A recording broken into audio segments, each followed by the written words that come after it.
Mark Smith had always lived by the rules, until the day he found a tiny, trembling kitten in a dusty alley of Sonora, Mexico. Ignoring the warnings of locals, he took the fragile creature home, convinced he was saving a life. But within days, strange behavior, online whispers, and a tense border crossing hinted that Mark had made a grave mistake. Then the police knocked on his door. What he thought was an innocent rescue would soon unravel into a shocking truth, one that would put him on the radar of law enforcement and wildlife authorities alike. What had he really brought home? And why was everyone so afraid? This is a story of impulse, consequence, and the wild secret hidden behind innocent eyes. Before we start, hit the like button and make sure to subscribe if you haven't, and hit that notification bell so that you won't miss any new stories. Mark Smith had always considered himself a reasonable man. At 45, the Dallas-based computer programmer had built a comfortable life marked by routine and careful decisions. He paid his taxes early, maintained a meticulous lawn that was the envy of his suburban neighbors, and had never received so much as a parking ticket. His colleagues at the software company where he'd worked for 15 years often joked that Mark was allergic to risk. But as he stood in the dusty back alley of a small town in Sonora, Mexico, cradling a tiny, trembling kitten in his palms, something inside him shifted. The creature's plaintive mews had drawn him away from the tourist path he'd been following. And now, looking into its cloudy eyes, Mark felt an unfamiliar tug of impulsivity. "Señor, no es buena idea," cautioned an elderly woman who had been watching from her doorway. Her weathered face creased with concern as she approached. "That one, he is sick, and not for you to take." Mark nodded politely, but didn't fully register her warning. His Spanish was rudimentary at best, picked up from language apps during the months leading up to this solo trip. His first real adventure since his divorce 3 years earlier. "I just want to help," he replied in halting Spanish, stroking the kitten's matted fur. Its ribs were visible beneath a dull gray coat, and one ear appeared to be injured.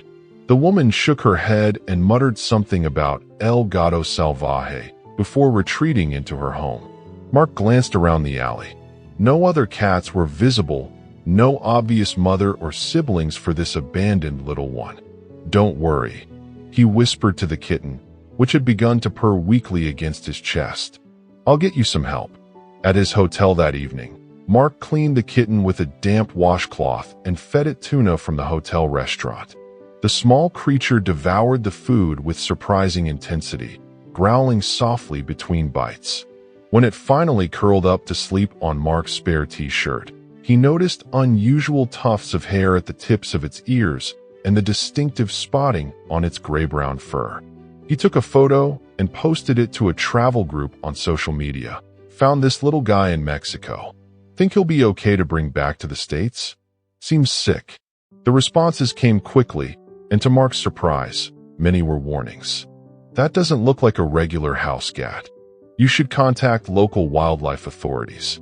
Be careful. Might be illegal to transport across borders."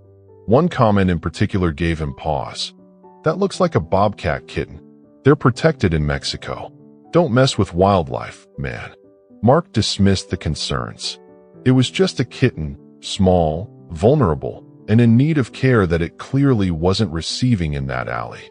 Besides, he'd already grown attached to the little fighter. He'd named him Gris for his grayish coat. The following morning, a local tour guide noticed Gris sleeping in Mark's room as he came to collect him for a pre-booked excursion. "Señor, where did you get this animal?" the guide asked, keeping a noticeable distance from the makeshift bed Mark had created from a hotel towel. "Found him in an alley," Mark explained. "He was abandoned." The guide frowned. "This is not good. This is not a house cat. It looks like a cachorro de lens. How you say, baby bobcat. Protected species. You must return it." "Bobcat? No way." Mark laughed. "He's just a kitten. Look how small he is." The guide seemed unconvinced but didn't press the issue further. Mark spent the day distracted, worrying about Gree alone in the hotel room and researching bobcat kittens on his phone whenever the tour stopped. Yes, there were some similarities, but surely all kittens looked somewhat alike. The local strays had probably interbred with wild cats at some point, he reasoned. That would explain the unusual markings. By the time his week in Mexico was drawing to a close, Mark had made his decision. He couldn't leave Gree behind. The kitten was eating regularly now and seemed more alert, though still unsteady on its feet. Mark purchased a small carrier from a local pet shop and prepared for the border crossing. On his final night, the hotel manager knocked on his door. "Senor Smith, I must speak with you about the animal," he said, his expression grave. "He's just a stray I'm helping," Mark replied defensively. The manager sighed. "Several guests have informed me that you have what appears to be a wild animal. I must remind you that removing protected wildlife from Mexico is against the law. There are serious penalties." "It's a domestic cat," Mark insisted. "I've had cats all my life. I know the difference." The manager looked unconvinced but simply said, "I have given you the warning, senor. What you do now is your choice, but remember that some choices have consequences beyond what we can see." The words lingered with Mark that night as he watched Gree pounce clumsily on the shoelaces dangling from his sneakers. The kitten's movements were becoming more coordinated, its personality more evident. It still hissed occasionally when startled, but it had also taken to curling up on Mark's chest while he read, purring loudly. "You're not a wild animal," Mark murmured, scratching behind the kitten's distinctively tufted ears. "You're just a little guy who needed someone to care." The border crossing the next day made Mark more nervous than he'd anticipated. He'd researched the requirements for bringing a pet into the U.S. and had prepared a story about acquiring the kitten from a friend in Mexico. The carrier was stowed in the back seat of his rental car, covered with a light jacket. Gree, thankfully, was sleeping after being given some of the mild sedative the pet shop owner had recommended for travel. "Anything to declare?" asked the Border Patrol agent, leaning to glance into the vehicle. "Just some souvenirs," Mark replied, gesturing to the shopping bags visible on the passenger seat. His heart pounded uncomfortably. "Any alcohol, tobacco, or animals?" Mark hesitated, then decided that lying outright would create bigger problems if discovered. "Actually, yes. I have a kitten I'm bringing back. Found him as a stray." The agent's expression hardened slightly. "Sir, please pull over to the secondary inspection area."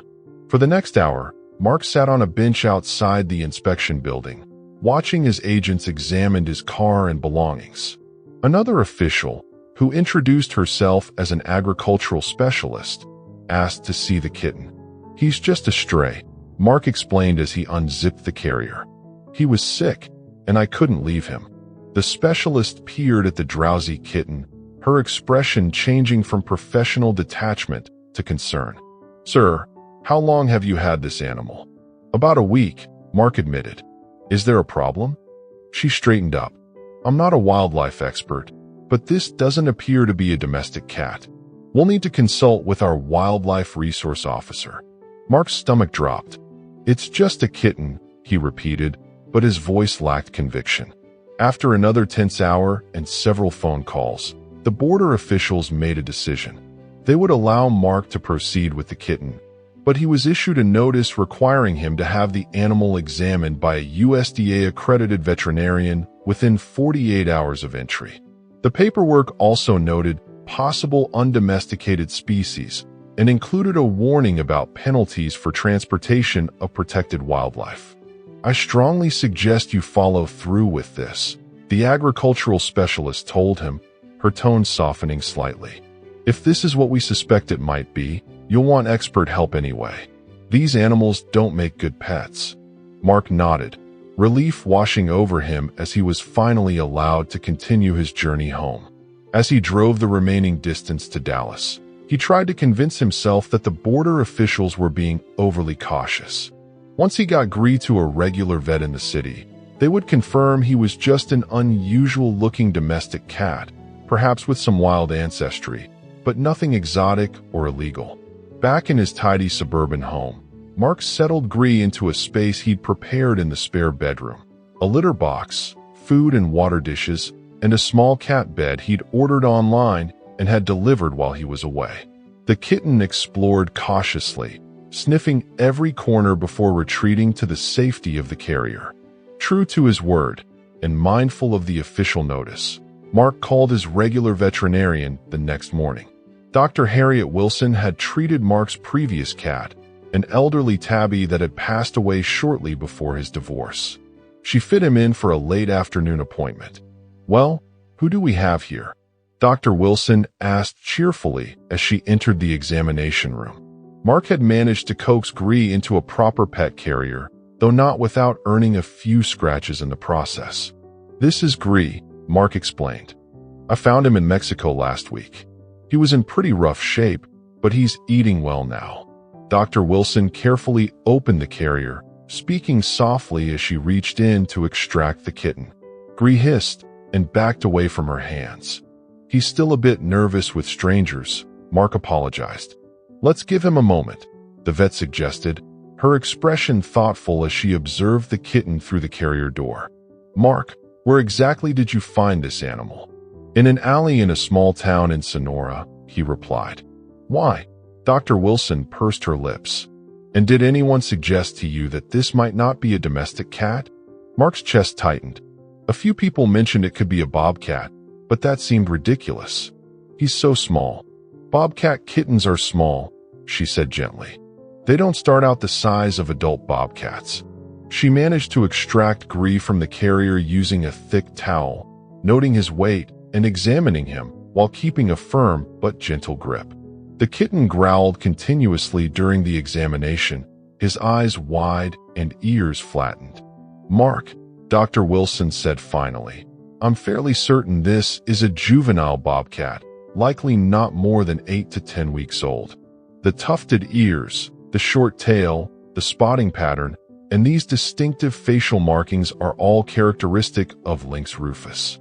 I need to run some tests to confirm, but I'm also obligated to report this to state wildlife authorities." Mark felt the floor shift beneath him. "But he's been doing so well with me. He purrs in place. He's using the litter box. Young wild animals, especially predator species, can appear to adjust to human care," she explained. "But as they mature, their wild instincts become more pronounced. A full-grown bobcat can weigh up to 40 pounds and is not safe to keep as a pet. They're also protected under various wildlife regulations." "What will happen to him?" Mark asked, suddenly fearful. "If confirmed as a bobcat, he'll likely be transferred to a wildlife rehabilitation center," she said. "They'll assess whether he can be released back into the wild eventually or if he'll need permanent sanctuary care." Dr. Wilson took blood samples and photographs, promising to expedite the testing. She allowed Mark to take Gree home with strict instructions to keep him contained and to avoid becoming further attached. "The authorities will probably want to collect him soon," she warned. "This isn't just about conservation laws. It's about what's best for the animal." The next 2 days passed in a fog of worry and guilt. Mark continued caring for Gree while researching bobcats obsessively. Looking at the images and descriptions online, he could no longer deny the obvious. The animal he'd rescued was indeed a wild bobcat kitten. What he'd interpreted as signs of illness were likely just the stress of being separated from its mother and natural environment. On the third morning after the vet visit, Mark was preparing for work when a sharp knock came at his front door. Through the peephole, he could see 2 uniformed police officers and a woman in a khaki outfit bearing the insignia of the state wildlife department. His heart sank as he opened the door. "Mark Smith?" one of the officers asked. "We have a warrant to search the premises for an illegally possessed protected wildlife species. May we come in?" Mark stepped aside wordlessly. The wildlife officer introduced herself as Ranger Daniels from the Texas Parks and Wildlife Department. "We received a report from Dr. Wilson about a juvenile bobcat," she explained, her tone professional but not unkind. "We need to confirm its presence and take it into protective custody. He's in the spare bedroom, Mark said quietly. His name is Gree. As the officers followed him to the room, Mark felt a strange mix of emotions. Embarrassment at having been so oblivious to what now seemed obvious, grief at losing the kitten he'd bonded with, and fear about potential penalties. Would he face charges? Fines? Would this blemish his spotless record? Ranger Daniels approached the carrier where Gree had retreated upon hearing the strangers enter. She knelt and examined the kitten without opening the door. This is definitely a juvenile bobcat, she confirmed. Male, approximately 2 months old based on size and development. In fair condition, though underweight. She turned to Mark. Mr. Smith, I need to ask you some questions about how this animal came into your possession. For the next hour, Mark recounted the whole story, finding Gree in the alley, the warnings he'd received and ignored, the border crossing, and his genuine belief that he was helping an abandoned domestic kitten. The ranger took detailed notes while one of the police officers recorded the conversation. Based on your account and Dr. Wilson's report, it appears you didn't knowingly violate the law, Ranger Daniels said finally. However, possession of protected wildlife without proper permits is still a violation, regardless of intent. Am I going to jail? Mark asked bluntly. The ranger and officers exchanged glances. That's not my decision to make, Ranger Daniels replied. But given the circumstances, I'll be recommending leniency. What's most important now is getting this bobcat into proper care. She explained that Gree would be transported to a wildlife rehabilitation center specializing in native predator species. There, experts would evaluate his health and behavior to determine whether rehabilitation for eventual release was possible. The fact that he's so young works in his favor, she added. But the week of improper diet and care may have consequences we can't yet predict. Mark watched as Ranger Daniels expertly transferred the carrier to a specialized transport container. Gree hissed and swiped through the grate, suddenly looking much more wild than he had curled up on Mark's chest just hours earlier. Can I visit him? Mark asked, already knowing the answer. I'm afraid not, she said gently. Part of rehabilitation involves minimizing human contact, so these animals don't develop comfort around people. That would be dangerous both for them and for humans if they're released. Before leaving, Ranger Daniels handed Mark a card.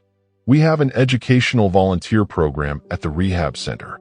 If you're interested in learning more about native wildlife and perhaps helping prevent situations like this in the future, give them a call.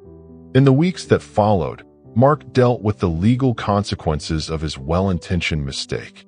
Thanks to his cooperation and obvious remorse, he was ultimately fined $1,500 and required to complete 40 hours of community service with the wildlife department. His previously spotless record remained technically unblemished, as the wildlife violation was handled as a civil rather than criminal matter. The house felt emptier without Gree, and Mark found himself missing the small creature's presence. To fill the void, he called the number Ranger Daniels had given him and signed up for the volunteer program. His first day at the Wildlife Rehabilitation Center was eye-opening. We get at least a dozen cases like yours every year, explained Elena Rodriguez, the center's education coordinator. People think they're helping, but they don't realize the specialized care these animals require or the legal protections in place. She led Mark through the facility, carefully staying away from areas where animals being prepared for release were housed.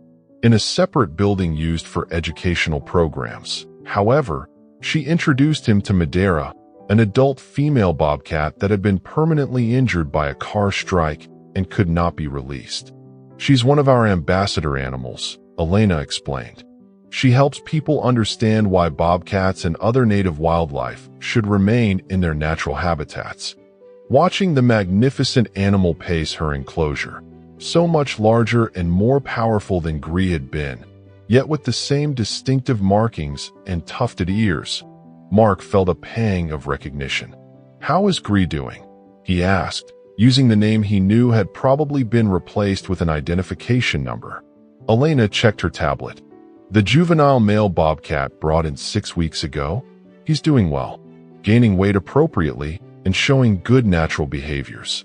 He's been moved to an outdoor pre-release enclosure with minimal human contact. Will he be able to go back to the wild? Mark asked. It's looking promising, she replied. He's young enough that he didn't become too habituated to humans, and he's demonstrating good hunting instincts with the live prey tests. If all continues well, he'll likely be released in a suitable habitat area this spring. Over the following months, Mark completed his mandated service hours and then continued volunteering. He helped renovate enclosures, prepared specialized diets for resident animals, and eventually began assisting with educational programs for school groups and community organizations. This is Madeira, he would tell wide-eyed children, keeping a respectful distance from the bobcat's enclosure. She weighs 35 pounds and could easily harm a person if she were not respected as the wild predator she is. Her cousins live throughout Texas, but most people never see them because they're secretive and avoid humans. That's exactly how it should be. He never mentioned Gree directly during these presentations, but the small bobcat story informed everything he shared about wildlife conservation and the importance of leaving wild animals in their natural habitats. One crisp morning in April, Elena invited Mark to accompany a small group of staff to a remote area of state-managed land. We're releasing several rehabilitated animals today, she explained, including a young male bobcat that might be familiar to you. Mark's heart leapt. Gree. She nodded. We don't usually allow civilians at releases, but given your dedication to our education programs and your unique connection to this case, we've made an exception. However, you'll need to observe from a distance and follow all protocols. The release site was a secluded section of protected woodland, miles from the nearest road or human dwelling. Mark stood with Elena and two wildlife biologists as a transport crate was carried into a small clearing and set down carefully. Inside, he caught a glimpse of a sleek, healthy juvenile bobcat, so much larger than the sickly kitten he'd found in Mexico, but unmistakably the same animal. He's doubled in size, Mark whispered. Elena nodded. He's approximately 6 months old now, approaching independence age. Our tracking data shows good hunting success in the pre-release enclosure, and all health parameters are excellent. One of the biologists attached a small radio collar to track the bobcat's movements over the next year, then stepped back. With a smooth motion, the crate door was opened remotely via a long rope. For a moment, nothing happened. Then a tawny form emerged cautiously, nose testing the air.